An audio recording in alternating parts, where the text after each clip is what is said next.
আছো তোমরা? আশা করি সবাই ভালো আছো। আজকের মিনি ব্লগটা একদম অন্য রকমের। আজকে আমার মেয়ের 15th বার্থডে সেলিব্রেশন নিয়ে আমি একটা মিনি ব্লগ তোমাদের সাথে শেয়ার করে নেবো। প্রথমেই দেখিয়ে দিই, আমার মেয়ের বন্ধুরা কিন্তু সবাই এখন চলে এসেছে। আর বার্থডে টেবিলটা তোমরা দেখতেই পাচ্ছ কিরম করে সাজিয়ে দিয়েছি। এরপর কিন্তু আমি তোমাদের সাথে দেখিয়ে দেবো কিরম করে আমরা বার্থডে সেলিব্রেশন করছি। Happy birthday to you, happy birthday to you. দেখতেই পাচ্ছেন বার্থডে সেলিব্রেশন কিন্তু জমজমাট ভাবে চলছে। হয়ে গেছে, সবাই কেক পেয়ে গেছে, কেক খাচ্ছে।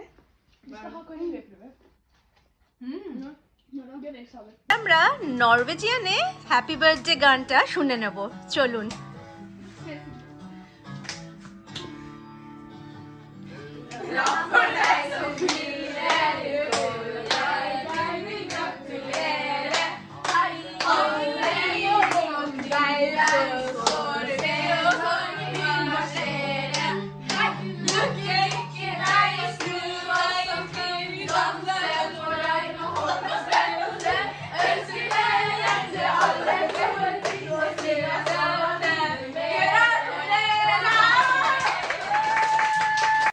গল্প কিন্তু বেশ জমে উঠেছে, আর কিছুক্ষণের মধ্যে আমরা পিৎজা দিয়ে দেবো।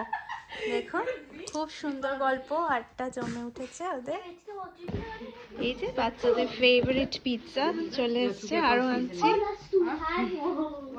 বাচ্চাদের ফেভারিট পিৎজা, এটাই আজকে ডিনার। আর আইসক্রিম, আইসক্রিম ছাড়া কি শেষ করা যায়? তাই আইসক্রিম দিয়েই শেষ করলাম এই বার্থডে পার্টিটা। আশা করি তোমাদের ভালোই লাগবে বন্ধুরা। তাই লাইক, শেয়ার অ্যান্ড সাবস্ক্রাইব করতে কিন্তু একদম ভুলো না। সামনেই কিন্তু পুজোর ব্লগ চলে আসছে।